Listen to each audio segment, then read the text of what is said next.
Hello, how are you doing? Hope you're doing well.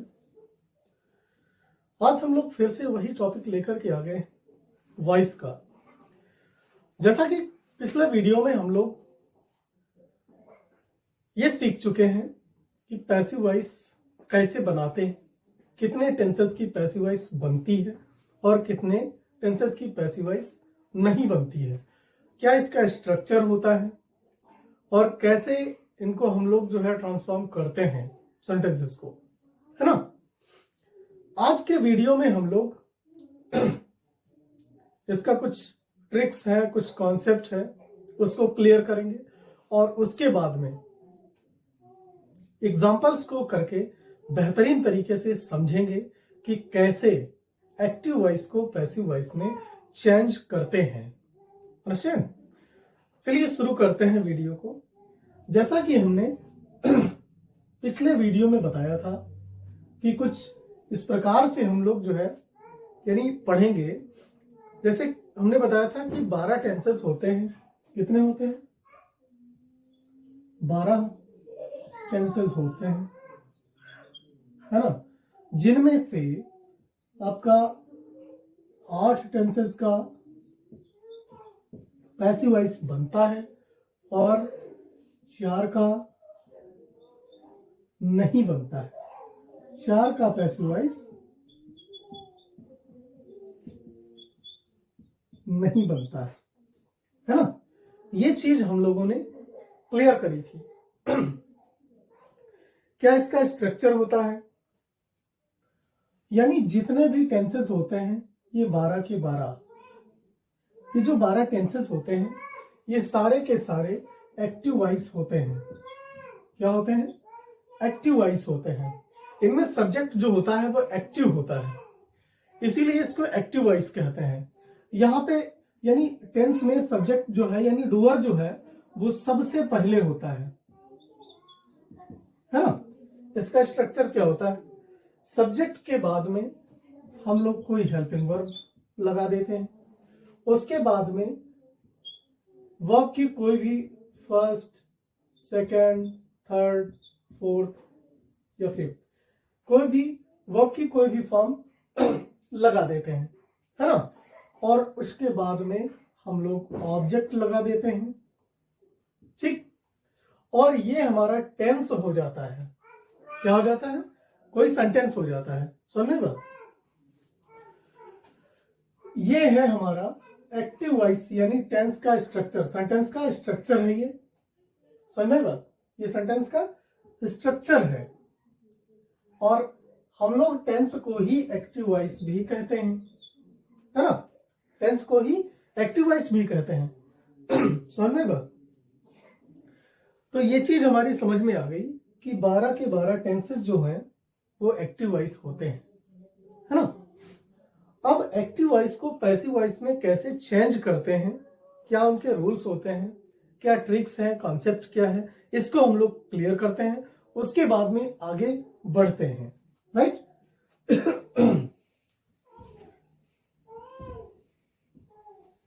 आइए हम लोग बेहतरीन तरीके से और आसान से आसान ट्रिक से समझने का प्रयास करते हैं।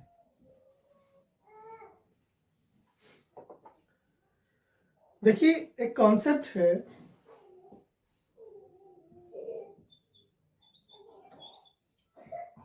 प्रेजेंट, पास्ट,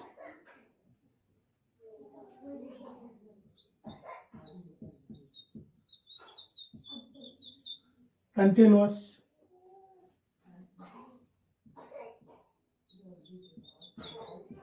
परफेक्ट,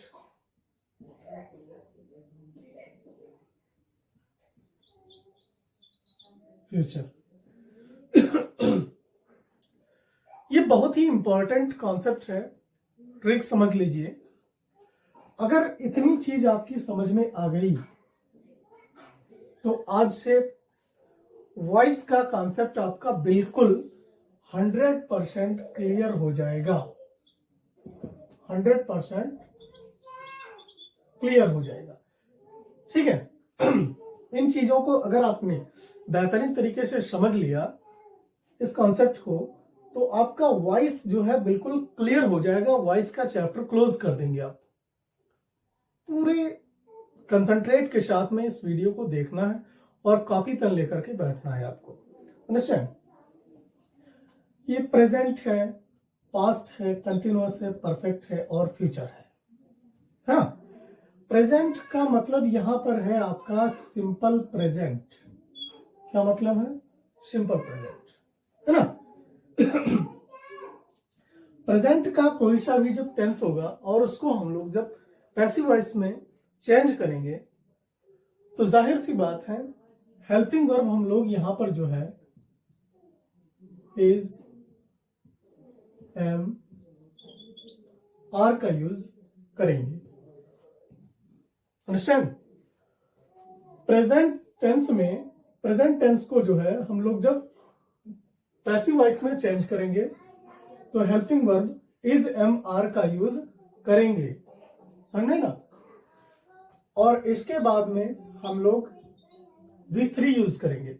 यानी जब पैसिव वॉइस में चेंज करेंगे प्रेजेंट के टेंस को, helping verb is, am, are का यूज करेंगे और प्लस V3 यानी वर्ब की थर्ड फॉर्म का यूज करेंगे। प्रत्येक पैसिव वॉइस में करेंगे, है ना। फिर देखते हैं अगर पास्ट का है, ये कौन सा? ये भी सिंपल पास्ट, है ना। सिंपल पास्ट, तो इसमें भी हम लोग पैसिव वॉइस में हेल्पिंग वर्ब वाज, वर का यूज करेंगे, है ना। हेल्पिंग वर्ब वाज, वर का यूज करेंगे और V3 यानी उसके बाद में वर्ब की थर्ड फॉर्म का यूज कर देंगे। अंडरस्टैंड? फिर है आपका कंटिन्यूअस। फिर वो चाहे प्रेजेंट का कंटिन्यूअस हो चाहे पास्ट का कंटिन्यूअस हो, चाहे प्रेजेंट का कंटिन्यूअस हो चाहे पास्ट का कंटिन्यूअस हो। हम लोग यहाँ कंटिन्यूअस की बात कर रहे हैं, है ना। हम लोग कंटिन्यूअस में क्या करेंगे?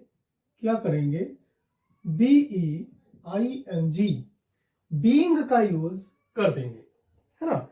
जब कंटिन्यूअस का कोई भी टेंस होगा और उसको पैसिव वॉइस में हम लोग चेंज करेंगे तो क्या करेंगे? सीधे सीधे बीइंग का यूज कर देंगे और plus V3, being plus V3 हो जाएगा। यानी वर्ब की थर्ड फॉर्म का प्रयोग कर देंगे। बीइंग के साथ में वर्ब की थर्ड फॉर्म लगा देंगे। अंडरस्टैंड? परफेक्ट के साथ में क्या करेंगे? फिर वो चाहे किसी भी टेंस का परफेक्ट क्यों ना हो। परफेक्ट के साथ में क्या होगा? अब परफेक्ट की अगर बात आए तो वो चाहे किसी भी टेंस का परफेक्ट हो, जब हम लोग उसको पैसिव वॉइस में चेंज करेंगे तो यहां पर क्या होगा? बीन का यूज कर देंगे। फिर वो चाहे प्रेजेंट का हो चाहे पास्ट का हो, है ना। किसी भी टेंस का एक्टिव वॉइस से जब हम पैसिव वॉइस में चेंज करेंगे और वो किसी भी टेंस का अगर परफेक्ट होगा तो उसके साथ में हम लोग बीन का यूज कर देंगे और बीन प्लस V3 हो जाएगा। यानी बीन के साथ में वर्ब की थर्ड फॉर्म का यूज हम लोग कर देंगे। समझ नहीं बात? यहां से आगे बढ़ते हैं हम लोग। अब आ रहा है फ्यूचर। तो फ्यूचर वही विल, सेल, वुड, कुड, मतलब जितने भी मॉडल्स हैं, है ना, जितने भी मॉडल्स हैं, ये तो मालूम होगा। हम लोग पहले कुछ वीडियो हम लोग डाल चुके हैं मॉडल्स के, उनको जाकर के देख लीजिएगा। ये आपका जो है मॉडल्स का क्लियर हो जाएगा, है ना। ये जो फ्यूचर है इसमें जो मॉडल्स हैं, फ्यूचर के साथ में हम लोग क्या करते हैं? बी का यूज कर देते हैं। किसका? बी का। और बी प्लस V3 हो जाता है। इसमें भी बी प्लस V3 यानी वर्ब की थर्ड फॉर्म का यूज इसमें भी कर देते हैं हम लोग। समझने बात? अब आशा करते हैं कि इतना जो है कॉन्सेप्ट आपका क्लियर हो गया होगा। अगर आपने इस कॉन्सेप्ट को समझ लिया, अगर आपने इस कॉन्सेप्ट को समझ लिया तो हमारा ये प्रॉमिस है कि 100% वॉइस जो आपका है वो क्लियर हो जाएगा इसको समझने के बाद में। समझ में बात, कोई भी समस्या नहीं रह जाएगी इसको समझने के बाद में। चलिए इतना हमारा क्लियर हो गया है। अब हम लोग एग्जाम्पल्स करके देखते हैं। इसको रब करते हैं, इसको एक बार नोट कर लीजिएगा, स्क्रीनशॉट ले लीजिएगा, ठीक है। चलिए हम लोग एग्जाम्पल्स करके बेहतरीन तरीके से समझने का प्रयास करते हैं।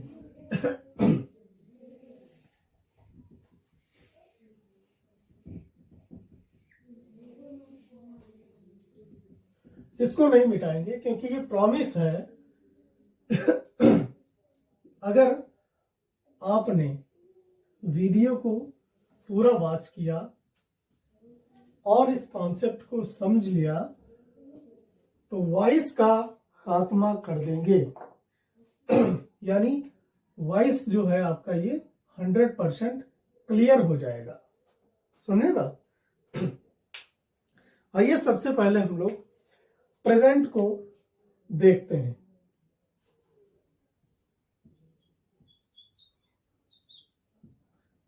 प्रेजेंट इंडेफिनिट टेंस का पैसिव वॉइस में बदलाव। ठीक है, प्रेजेंट इंडेफिनिट टेंस का पैसिव वॉइस में बदलाव किस प्रकार करते हैं, कैसे सेंटेंसेस में बदलाव होता है ना। आइए एक एग्जांपल लिखते हैं। आई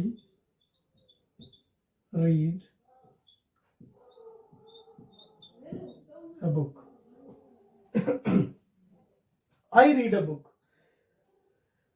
अब देखिए आई रीड अ बुक यानी आई के साथ वर्ब की फर्स्ट फॉर्म लगी हुई है, इसका मतलब ये प्रेजेंट इंडेफिनिट का है। यानी हम लोग जो इसमें एग्जांपल्स करेंगे वो सारे के सारे प्रेजेंट इंडेफिनिट के ही होंगे। आई रीड अ बुक, अब इसको जब हम लोग पैसिव वॉइस में चेंज करेंगे, अच्छा ये क्या है, ये कोई टेंस है तो ये क्या है, ये एक्टिव वॉइस है। अब हम लोग इसको पैसिव वॉइस में चेंज करेंगे। तो हम लोगों ने ये सीखा था कि इसमें क्या होता है, सब्जेक्ट ऑब्जेक्ट का स्थान ले लेता है और ऑब्जेक्ट सब्जेक्ट का स्थान ले लेता है। तो हम लोग इसको इधर कर देते हैं, ठीक है। यानी क्या हो जाएगा, अ बुक, है ना, क्या हो जाएगा, अ बुक। यानी ऑब्जेक्ट इधर आ गया। अब क्या करते हैं, सब्जेक्ट को इधर लाना है ना। सब्जेक्ट को जब इधर लाएंगे तो हम लोगों ने पर्सनल प्रोनाउंस में परिवर्तन भी सीखा था, है ना, कि आई को किसमें चेंज कर देते हैं, मी में चेंज कर देते हैं, है ना। तो जब ये सब्जेक्ट इधर आ जाएगा, इधर ऑब्जेक्ट बन जाएगा, ठीक है। तो यहां पे क्या हो जाएगा, मी हो जाएगा, आई क्या हो जाएगा, मी हो जाएगा। क्लियर है, ए बुक। अब हेल्पिंग वर्ब हमने क्या बताया था, प्रेजेंट का कोई भी होगा तो उसमें helping verb is am are का यूज होगा सब्जेक्ट के अकॉर्डिंग, है ना। तो यहां पर एक बुक है, ए बुक इज का यूज हमने यहां पर कर दिया, ए बुक इज। अब रीड जो है हमने क्या बताया था, V3 हो जाएगा। तो रीड का रीड ही रहता है, read. A book is read. अब हमने क्या बताया था कि जो नया ऑब्जेक्ट हम लोग बनाएंगे उससे पहले बाई लिख देंगे और बाई लिख करके इसको जोड़ देंगे। यहां पे जगह कम है ना। बाई लिखने के बाद इसको क्या कर देंगे, जोड़ देंगे। हो गया, क्लियर है। अब देखिए ये आपका पैसिव वॉइस बन करके तैयार हो गया है, समझे बात। इस तरह से हमको परिवर्तन करना है। यानी इसको इधर ले आए तो जब ये इधर आएगा तो आई मी हो जाएगा, है ना। ये इधर आ गया, ये सब्जेक्ट बन गया, ए बुक हो गया, ठीक है। रीड का V3 भी रीड ही रहता है, तो इसमें बदलाव नहीं किया और बाई लगा करके नया ऑब्जेक्ट जोड़ दिया। A book is read by me, A book is read by me, understand. एक और देखते हैं, you help my brother, you help my brother, है ना। अगर आपने कॉन्सेप्ट को समझ लिया होगा तो कोई समस्या आपके लिए नहीं रह जाएगी। इसमें होता क्या है, इस सब्जेक्ट को इधर ऑब्जेक्ट की जगह पर रख देते हैं और ऑब्जेक्ट को सब्जेक्ट की जगह पर रख देते हैं, यानी इसमें सिर्फ इनकी जगह में जो है बदलाव हो जाता है, ठीक है, इनको हम ट्रांसफॉर्म कर देते हैं, लेकिन इसका सेंस नहीं बदलता है ना, सेंस नहीं बदलता है। जैसे आई रीड अ बुक, मैं एक पुस्तक पढ़ता हूं, ठीक है। A book is read by me, मेरे द्वारा एक पुस्तक पढ़ी जाती है या एक पुस्तक मेरे द्वारा पढ़ी जाती है, अंडरस्टैंड। इतना क्लियर हुआ, यानी पुस्तक इसमें भी मैं ही पढ़ रहा था और इसमें भी मैं ही पढ़ रहा हूं, लेकिन इसमें सब्जेक्ट एक्टिव था और इसमें एक्टिव नहीं है, understand. You help my brother, you help my brother, समझे बात। अब इसमें क्या करते हैं, इसमें भी वही करना है जो इसमें किया था, है ना। इसको इधर ले आते हैं, माई ब्रदर, माई ब्रदर, यानी इस ऑब्जेक्ट को हमने इधर ला करके सब्जेक्ट बना दिया, माई ब्रदर। अब ब्रदर तो अकेला है ना, इसलिए हेल्पिंग वर्ब इज का यूज करेंगे, माई ब्रदर इज। अब ये क्या है, इसको इधर ले आते हैं, ये वर्ब है, वर्ब की थर्ड फॉर्म हम लोग यहां पे लगाएंगे, तो हेल्प का क्या हो जाएगा, हेल्प्ड हो जाएगा। माई ब्रदर इज हेल्प्ड, अब क्या करेंगे, बाई लगा देंगे और इसको इधर ले आएंगे, इसको इधर ले आएंगे, यानी सब्जेक्ट को ऑब्जेक्ट की जगह पर ले आएंगे, तो यू का क्या हो जाता है, यू का यू ही रहता है ना। क्या हो गया, you help my brother is helped by you, समझे बात, इतना क्लियर हुआ। तो आशा करते हैं कि ये कॉन्सेप्ट आपका क्लियर हो रहा होगा, वॉइस आपकी समझ में आ रहा होगा बेहतरीन तरीके से, है ना। आइए कुछ और एग्जांपल्स करके देखते हैं।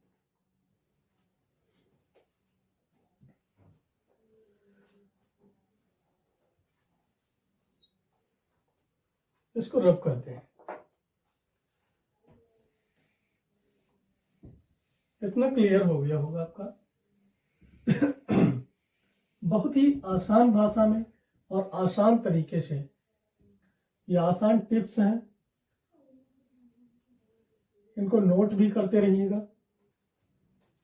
अगर आप पूरे ध्यान से बेहतरीन तरीके से इसको समझने का प्रयास करेंगे तो 100% गारंटी है कि इससे बेहतरीन आप कहीं नहीं समझ पाएंगे, समझेगा।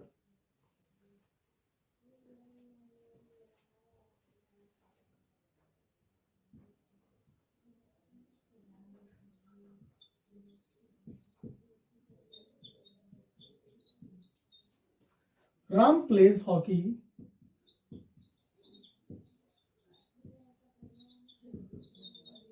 in the morning. Ram plays hockey in the morning.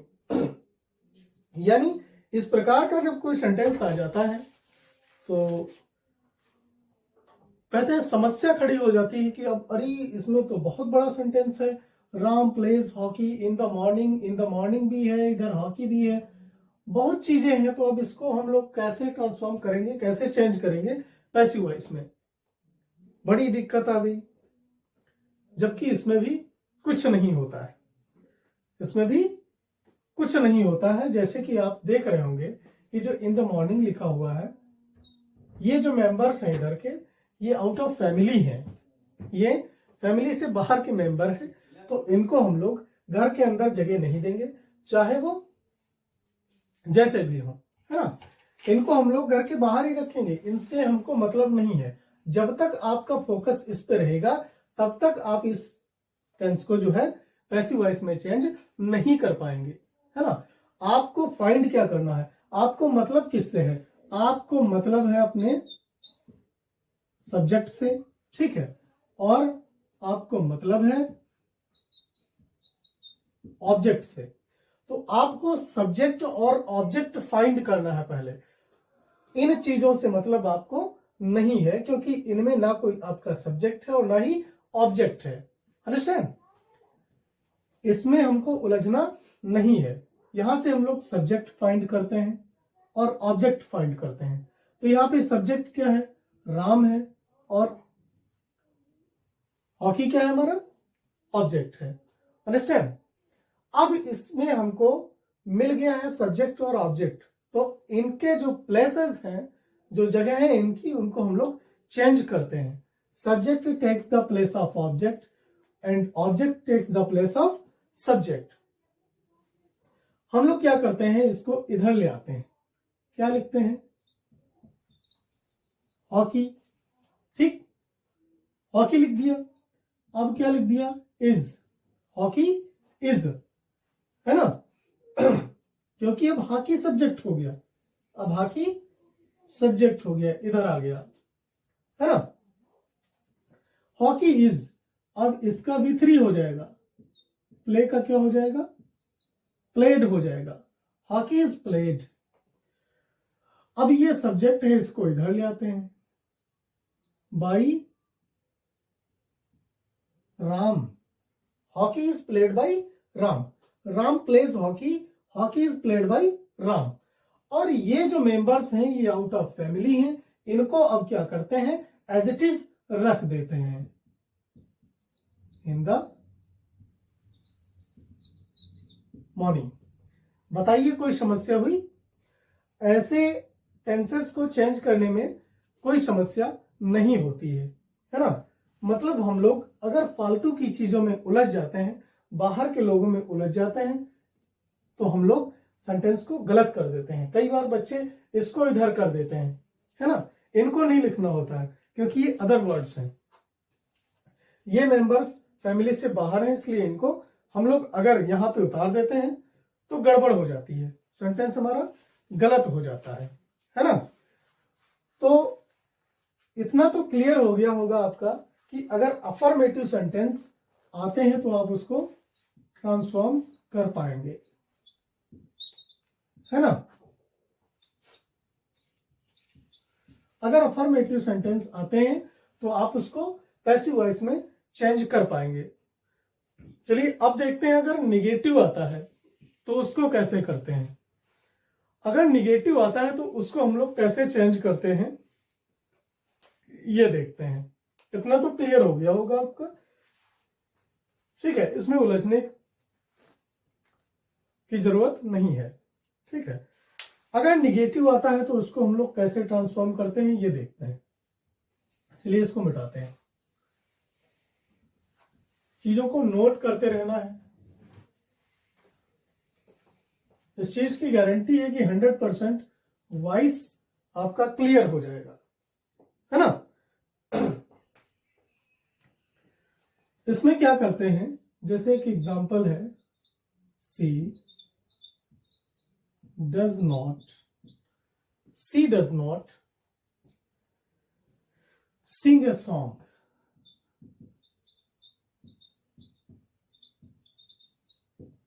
C does not sing a song.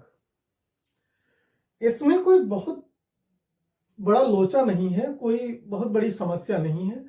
जैसे हम लोगों ने पहले उनको चेंज किया है पैसिव वॉइस में, उसी तरह से इसको भी पैसिव वॉइस में चेंज करना है। कोई समस्या आड़े नहीं आएगी, बस थोड़ा सा दिमाग लगाने की जरूरत है और कुछ भी नहीं है। इसमें भी हमको सब्जेक्ट और ऑब्जेक्ट फाइंड करना है। क्या करना है, सब्जेक्ट और ऑब्जेक्ट को फाइंड करना है। ए सॉन्ग ये ऑब्जेक्ट है, इसको इधर ले आते हैं, ए सॉन्ग इधर आ गया, ए सॉन्ग इधर आ गया। ठीक है, अब क्या करते हैं, यहां पे डज नॉट लगा हुआ है, डज नॉट, है ना, डज नॉट ही तो हमको बता रहा है कि ये सेंटेंस जो है ये प्रेजेंट इंडेफिनिट का है। और हमने कहा था कि प्रेजेंट का जब कोई टेंस होगा तो उसमें हम लोग helping verb is am are का यूज करेंगे, है ना।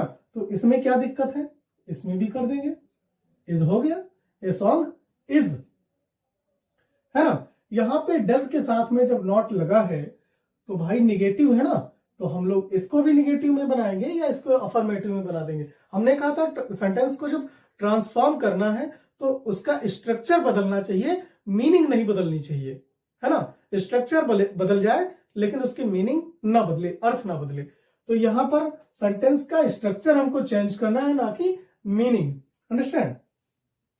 ए सॉन्ग इज, अब निगेटिव है तो हम लोग यहां पे नॉट लिखेंगे, ए सॉन्ग इज नॉट, है ना। अब यहां पर ये सिंग जो है इसको वी3 करना है, तो सिंग का क्या हो जाएगा, SUNG, sung. A song is not sung by, she को किस में चेंज कर देंगे, ये है आपका सब्जेक्ट, और इसको ले आते हैं इधर, सी को किस में चेंज कर देते हैं, हर में चेंज कर देते हैं। ए song is not sung bye हर। बताइए किसी प्रकार की समस्या हुई इसको चेंज करने में, नहीं हुई होगी। आपको सारे के सारे टेंस, प्रेजेंट इंडेफिनिट का चाहे कोई भी टेंस आ जाए, आप इसी तरह से उसको ट्रांसफॉर्म करेंगे, चेंज करेंगे। अंडरस्टैंड। चलिए देखते हैं एक और। I do not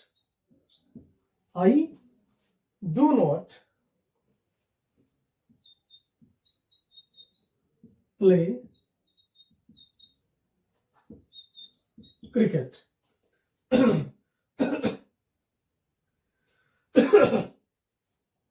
I do not play cricket. इसमें क्या करना है, इसको भी ठीक उसी तरह से चेंज कर देना है। ये अब आप लोग आशा करते हैं कि आप लोग आसानी से इसको कर पाएंगे। क्रिकेट को इधर ले आते हैं, क्या लिख देते हैं, क्रिकेट, है ना। थोड़ा सा सही लिखते हैं,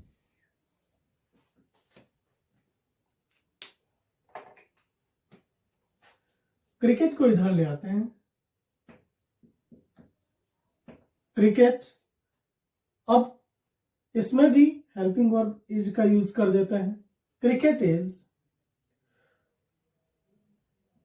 नॉट इसमें लगा हुआ है, डू के बाद इसमें हम लोग इज के बाद नॉट लगा देंगे। क्रिकेट इज नॉट, इसका V3 हो जाएगा, प्ले का क्या हो जाएगा, प्लेड हो जाएगा। Cricket is not played by, I को किस में चेंज कर देंगे, मी में, me. Cricket is not played by me. Understand. आशा करते हैं कि निगेटिव का भी आपका कॉन्सेप्ट क्लियर हो गया होगा। निगेटिव चाहे जो भी निगेटिव का आ जाए प्रेजेंट इंडेफिनिट का, आपको इसी तरह से करना है। प्रेजेंट इंडेफिनिट का ही नहीं, किसी भी टेंस का निगेटिव आ जाए आपको इसी तरह से आपको पैसिव वॉइस में चेंज करना है। समझ में बात। चलिए इंट्रोगेटिव भी देख लेते हैं।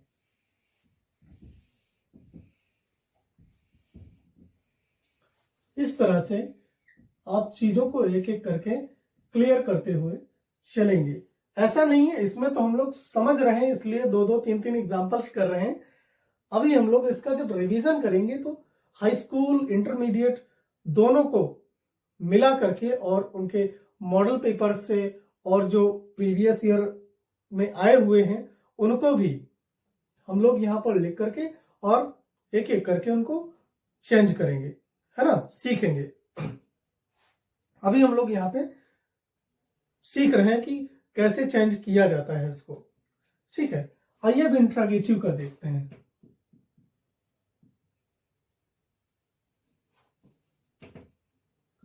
इंट्रोगेटिव को पैसिव वॉइस में कैसे चेंज करते हैं ये देखते हैं हम लोग। ठीक है, एक एग्जांपल है,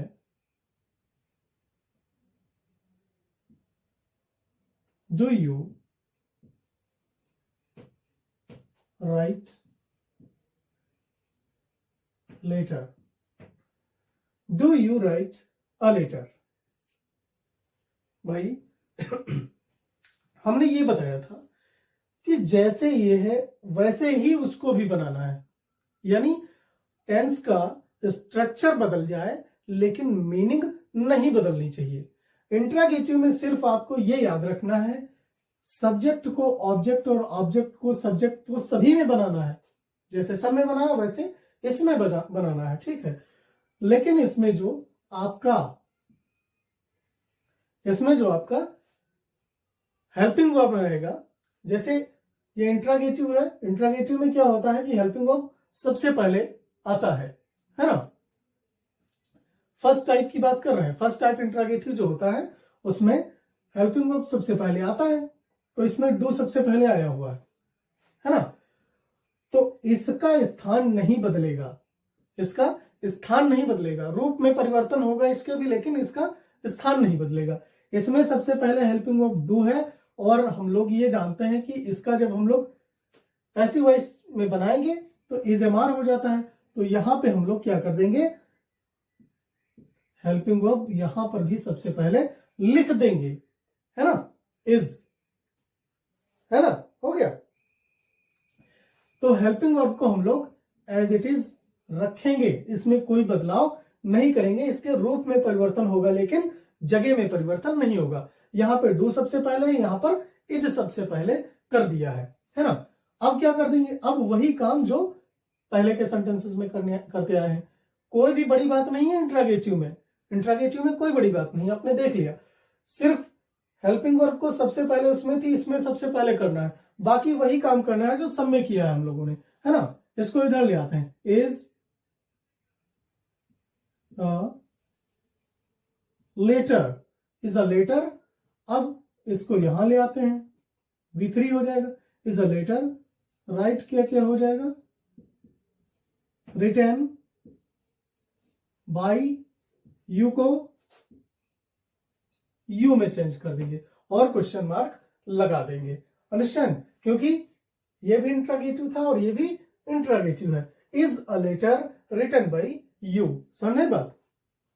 इसी तरह से जो भी टेंस होगा आपका इंट्रागेटिव का, उसको आपको इसी तरह से चेंज करना है, ठीक है। डू वी, ठीक है। ये सेंटेंस जो है इसको हम लोग पैसिव वॉइस में कैसे चेंज करेंगे, do we not distribute the sweet, ये भी इंट्रागेटिव का है, तो इसमें भी कोई समस्या नहीं आनी चाहिए, क्योंकि इसमें हेल्पिंग वर्ब सबसे पहले है, हमको इसमें भी हेल्पिंग वर्ब सबसे पहले रख देनी है अकॉर्डिंग टू सब्जेक्ट, है ना। तो इसमें स्वीट्स है, यानी मिठाइयों की बात हो रही है, मिठाइयां कई प्रकार की हैं, कई सारी हैं, तो इसको यहां पर हम लोग जो है हेल्पिंग वर्ब यहां पर आर का यूज कर देते हैं, आर का, किसका, आर का यूज कर देते हैं, ठीक है। और इसको इधर ले आते हैं, are the sweets, are the sweets. अब यहां पर सब्जेक्ट के बाद में नॉट लगा हुआ है, ठीक है, तो अब ये सब्जेक्ट हो गया ना, अब इधर ये सब्जेक्ट हो गया, तो यहां पर जब सब्जेक्ट के बाद में नॉट लगा है तो यहां पर भी सब्जेक्ट के बाद में नॉट होना चाहिए, हो गया, आर द स्वीट्स नॉट। अभी वर्ब जब यहां पर है नॉट के बाद में, तो इसमें भी वर्ब नॉट के बाद में हम लोग लिख देते हैं, यानी बशर्ते इसका ये हो जाएगा कि V3 हो जाएगा, है ना, वर्ब की थर्ड फॉर्म हो जाएगी, तो डिस्ट्रीब्यूट का क्या हो जाएगा, डिस्ट्रीब्यूटेड, ठीक है। Are the sweets not distributed, understand. By we को किस में चेंज कर देते हैं, अस में चेंज कर देते हैं और क्वेश्चन मार्क लगा देते हैं, ये भी आपका क्लियर हो गया। Are the sweets not distributed by us, ठीक है, ये भी आपका क्लियर हो गया। चलिए अभी दो एग्जांपल देख लेते हैं सेकंड टाइप इंट्रोगेटिव का, ठीक है, और पूरा हमारा प्रेजेंट इंडेफिनिट क्लियर हो जाएगा, है ना। चलिए इसको मिटाते हैं। सेकंड टाइप इंट्रोगेटिव कोई बहुत बड़ा हवा नहीं होता है, जैसे इनको हम लोगों ने चेंज किया है, ट्रांसफॉर्म किया है, ठीक उसी तरह से उसको भी करेंगे, ठीक है, ठीक इसी तरह से उसको भी करेंगे हम लोग, अंडरस्टैंड। मान लीजिए जैसे कि कोई एक वाक्य दिया है, who teach you English, understand. इसको हम लोग कैसे चेंज करते हैं पैसिव वॉइस में?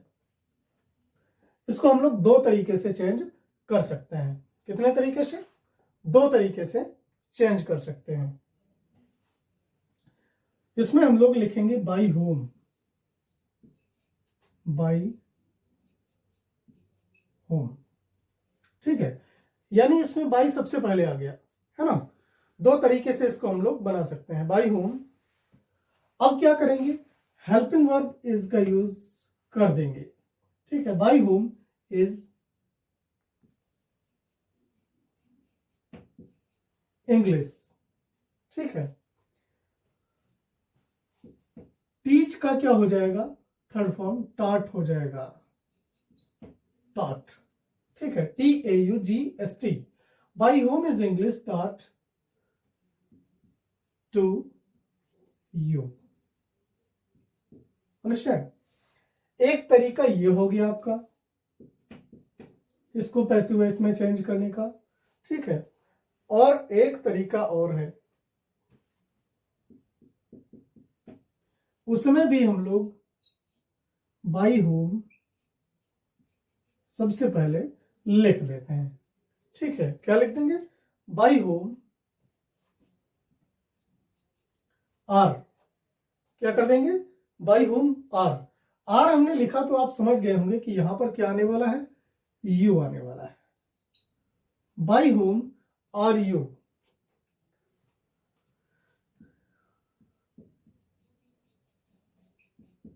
टाट, यानी वर्ब की थर्ड फॉर्म टाट